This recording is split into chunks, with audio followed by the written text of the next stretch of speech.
عالم کہے گا مولا اس نے اس مدرسے میں تعاون کیا تھا جس میں میں پڑھتا تھا، میرے علم کے حصول میں اس کا تعاون ہے، مولا میں چاہتا ہوں کہ آج اس کا بدلہ دے دیا جائے، مولا اس کے حق میں بھی میری شفاعت قبول کر لے۔ چنانچہ اللہ فرمائے گا اس کی بھی شفاعت اس کی جاتی ہے، اس کی بھی بخشش کی جاتی ہے۔ چنانچہ عالم جس کے بارے میں شفاعت کرے گا، رب قدیر اس عالم کی اس شخص کے بارے میں شفاعت کو قبول کر لے گا۔ پھر ایک جم غفیر ہوگا، عالم آگے آگے جائے گا، پیچھے پیچھے جماعت علماء کے ساتھ ان کے مقتدی ان کے ماننے والے ہوں گے، اور یہ جم غفیر لے کر کے جب جنت کے دروازے پر پہنچے گا عالم ربانی، تو جنت کا داروغہ کہے گا آپ کے لیے ہے، یہ پیچھے کہاں سے لے کر کے آ گئے، اتنی بھیڑ کہاں سے لے کے آ گئے؟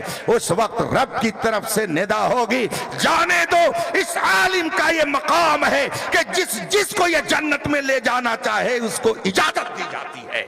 یہ جنت میں جانے کے لیے ذریعہ سچے علماء آپ کے لیے بنیں گے۔ بس اور آخری بات، اور جب جنت میں پہنچ جائیں گے تو ایسا نہیں ہے کہ وہاں آپ ان سے بے نیاز ہو جائیں۔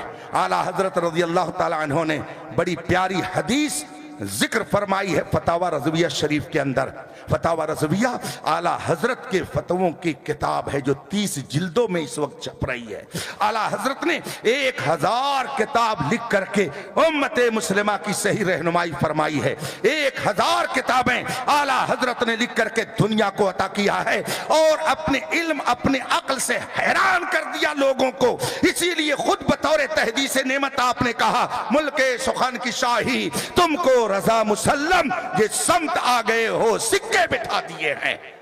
جنتی جنت میں جب چلے جائیں گے، ہم لوگ بھی رہیں گے انشاءاللہ، انشاءاللہ امید یہ رکھنی چاہیے گرچہ ہیں بے حد قصور، تم ہو عفو و غفور، بخش دو جرم و خطا تم پہ کرو رو دو رو۔ انشاءاللہ ہم سب لوگ رہیں گے جو سنی صحیح عقیدہ، بلکہ زمانے میں میں کہتا ہوں جو مسلک اعلیٰ حضرت پر سچائی سے قائم ہوگا انشاءاللہ جنت کی بہاریں اس کا استقبال کریں گی۔ اس وقت جو حالات ہیں، اگر آپ نے مسلک سے ادھر ادھر قدم ہٹا کر کے رکھا دوسری طرف تو پھر سمجھ لیجئے آپ میں سے بہت سارے لوگ حضور خطیب البراہین علی رحمت و رضوان کے مرید ہیں۔ حضرت کے علاقے کا میں ہوں، حضرت میرے علاقے کے، حضرت سے مجھے دلائل الخیرات شریف کی اجازت حاصل ہے۔ میرے غریب خانے پہ حضرت تشریف لاتے تھے، مجھ پہ کرم فرماتے تھے۔ حضرت کا خطاب بہت سارے لوگوں نے سنا ہوگا اور حضرت کی نصیحت بھی سنی ہوگی۔ حضور خطیب البراہین قدس سرہ فرماتے تھے اپنی زبان میں، بابو جو مسلک اعلیٰ حضرت سے ہٹا وہ ہٹا۔ کیسا شاندار جملہ تھا، جو مسلک اعلیٰ حضرت سے ہٹا وہ ہٹا۔ تو اس جملے پر میں آگے ایک جملہ اور کہہ دیتا ہوں کہ جو مسلک اعلیٰ حضرت سے ہٹا وہ ہٹا اور جہنم کی دیوار سے سٹا۔ اس لیے اگر آپ چاہتے ہیں کہ جنت آپ کا استقبال کریں تو مسلک اعلیٰ حضرت پر مضبوطی سے قائم رہیے گا، اور جب علماء سچی بات بتائیں تو آپ برا مت مانیے گا۔ جرم کریے، علماء ہدایت دیں تو آپ اس کو برا مانیں گے، یہ دوہرا جرم ہو جائے گا۔ بہت سنبھل کر کے رہیے گا۔ اور شادی شدہ لوگ اپنی زبان بھی بہت احتیاط سے استعمال کر رہے ہیں، ورنہ جب ایمان جائے گا تو صرف ایمان نہیں جائے گا، بیوی بھی چلی جائے گی، یاد رکھیے گا۔ اس لیے کہ علماء یہی کہتے ہیں نا کہ اگر کسی شخص نے کفر کیا تو وہ تجدید ایمان بھی کرے اور تجدید نکاح بھی کرے۔ کیا مطلب ہوا؟ یعنی ایمان گیا تو بیوی بھی چلی گئی، تو ایمان بھی بچائیے اور بیوی بھی بچائیے، اس کا خیال رکھیے گا۔ بیوی بھی بچانا ضروری ہے اور ایمان بھی بچانا ضروری ہے، دونوں کا بڑا گہرا رشتہ ہے، اس کو ہمیشہ خیال میں رکھیں۔ جنتی جنت میں چلے جائیں گے انشاءاللہ، ہم اور آپ بھی چلیں گے نبی کے صدقے میں۔ ہم آئے یہاں تمہارے لیے، اٹھے بھی وہاں، اور جو نبی کے دامن میں یہاں پناہ لیے ہوگا، اعلیٰ حضرت کے برادر محترم حضرت حسن بریلوی رحمت اللہ تعالیٰ علیہ نے کیا بہترین خوشخبری دی۔ فرماتے ہیں ڈھونڈائی کریں صدر قیامت کے سپاہی، وہ کس کو ملے جو تیرے دامن میں چھپا ہو۔ اسی لیے اعلیٰ حضرت نے فرمایا آج لے ان کی پناہ، آج مدد مانگ ان سے، کل نہ مانیں گے قیامت میں اگر مان گیا۔ اس لیے مضبوطی سے مسلک اعلیٰ حضرت پر قائم رہیے گا، نبی کی محبت کو سب پر فوقیت دیجیے گا۔ دنیا کے سارے محبوب ساتھ چھوڑ دیتے ہیں، وہی ایک ایسے محبوب ہیں کہ جو قبر میں بھی اجالا بن کر کے آئیں گے۔ یاد رکھیے گا، اعلیٰ حضرت نے فرمایا ہے قبر میں لہرائیں گے تا حشر چشمے نور کے، جلوہ فرما ہوگی جب طلعت رسول اللہ کی۔ اس لیے اس سے کوئی سمجھوتا نہ کیجیے گا۔ اگر آپ چاہتے ہیں قبر کی تاریک کوٹھری میں روشنی رہے تو عشق نبی کا چراغ لے کر کے قبر میں جائیے گا، ورنہ چاہے آپ دولت کما لیں یا پوری دنیا کے بادشاہ بن جائیں، کچھ ہونے جانے والا نہیں ہے۔ میرے مرشد گرامی حضور تاج الشریعہ فرماتے ہیں سنیت ہے تو سب کچھ ہے، سنیت نہیں تو آپ کتنے بڑے ڈاکٹر ہیں، انجینئر ہیں، پروفیسر ہیں، لائر ہیں، جو بھی ہیں آپ سمجھیں، لیکن جو سنی صحیح العقیدہ نہیں ہے وہ جنت کی بہاریں نہیں دیکھ سکتا ہے۔ جسے جنت میں جانے کا شوق ہو وہ مصطفیٰ کی غلامی کا پٹا گلے میں ڈالے رہے، جنتی جنت میں چلے جائیں گے۔ اب اللہ کی طرف سے اعلان ہوگا، اللہ کی طرف سے اعلان ہوگا، اور کیا چاہیے جنتیوں بتاؤ، اور کیا تمہیں چاہیے، تمہاری کیا تمنا ہے؟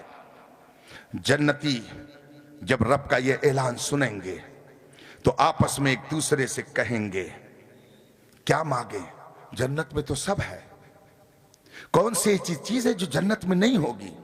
شاندار مکان، بہترین قسم کا لباس، عمدہ قسم کی غذائیں، جو چاہے گا انسان سب جنت میں۔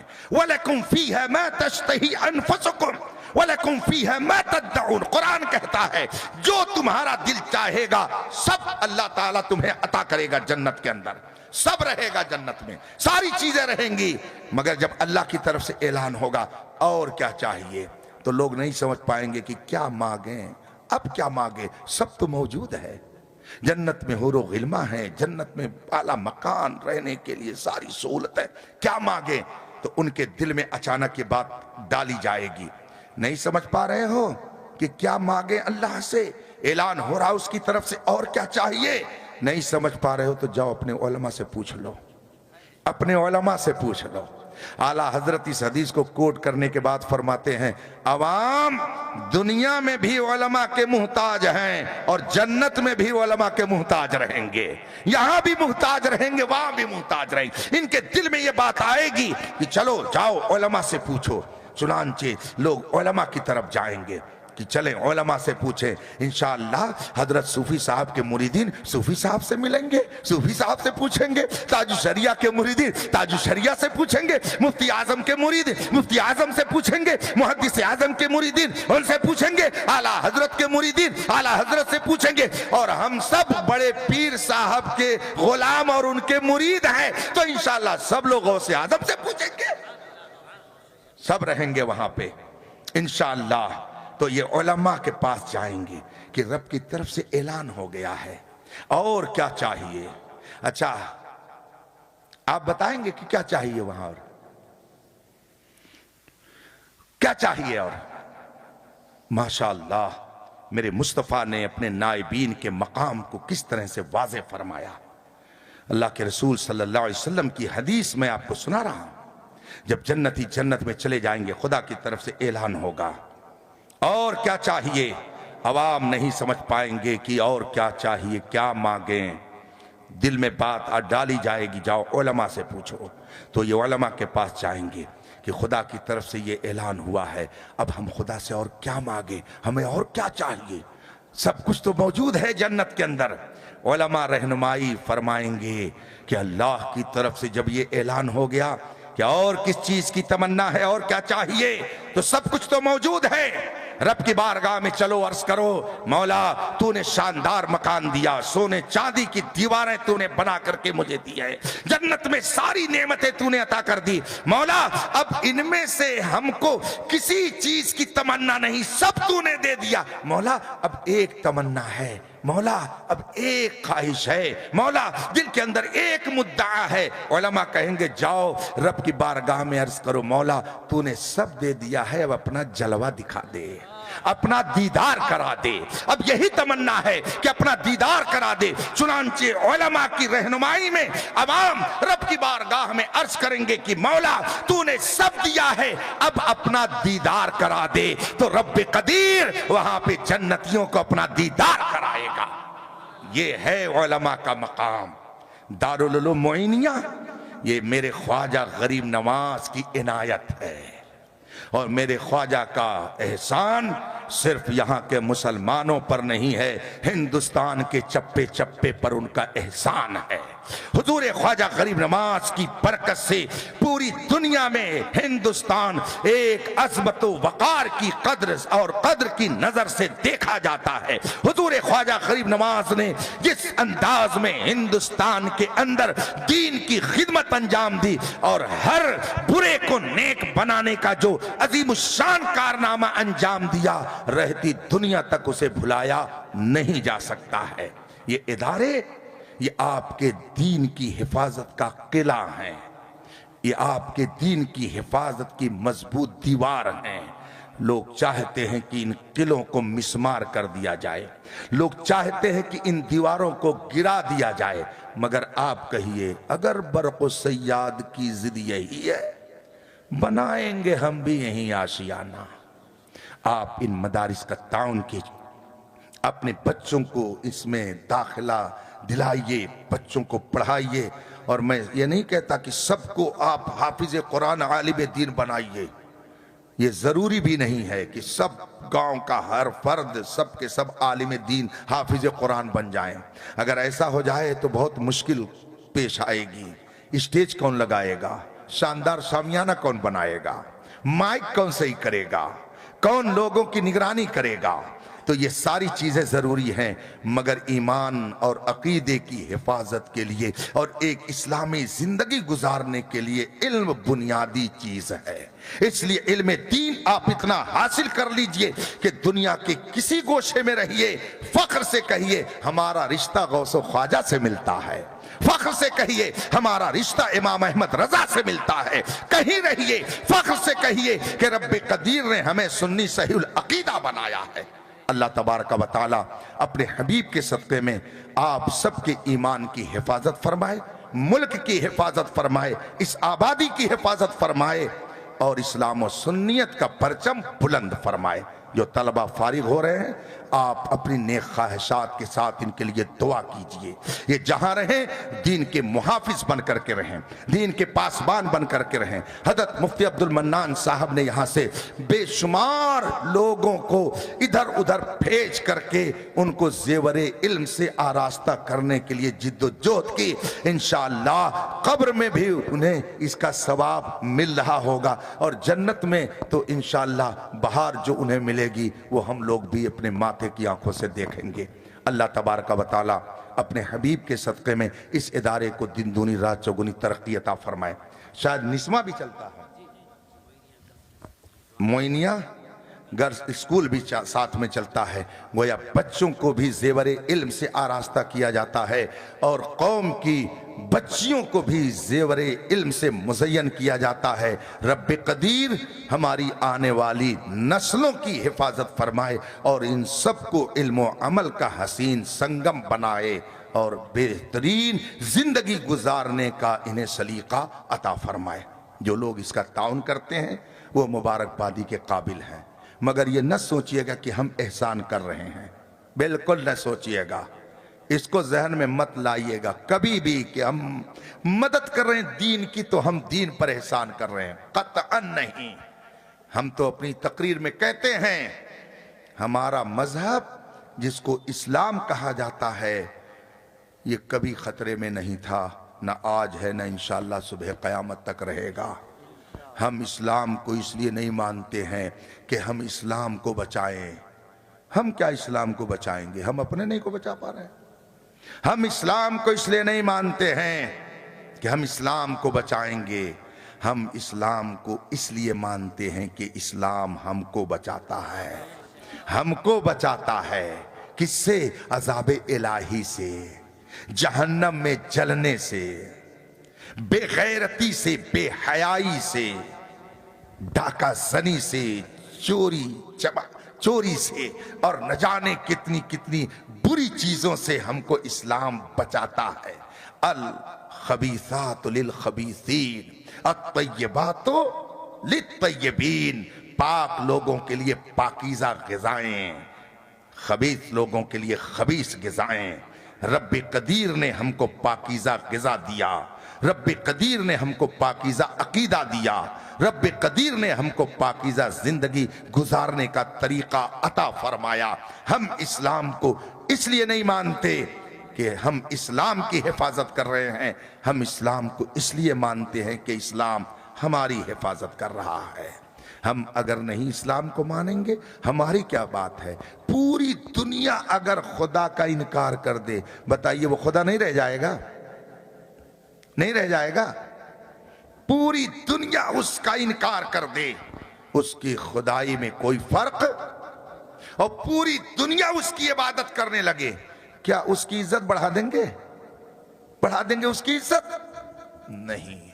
تو اگر پوری دنیا اس کو خدا ماننے سے منکر ہو جائے اس کا کچھ نقصان نہیں، اور پوری دنیا اس کی عبادت کرنے لگے اس کا کوئی فائدہ نہیں۔ تو اس کا مطلب کیا ہے کہ ہم جو کچھ کر رہے ہیں وہ اپنے نفع کے لیے۔ اب آپ کی مرضی ہے کہ چاہے اپنا نفع کمانے کے لیے آپ صراط مستقیم پر رہیے یا نقصان اٹھانے کے لیے کسی اور راہ پہ جائیے۔ ہم تو یہی کہیں گے کہ بائیں رستے نہ جا مسافر سن، راہ میں راہ مار پھرتے ہیں، سیدھے راستے پر چلیے، انشاءاللہ دنیا میں بھی کامیاب رہیں گے اور آخرت میں بھی کامیاب رہیں گے۔ وآخر دعوانا ان الحمدللہ رب العالمین۔ السلام علیکم۔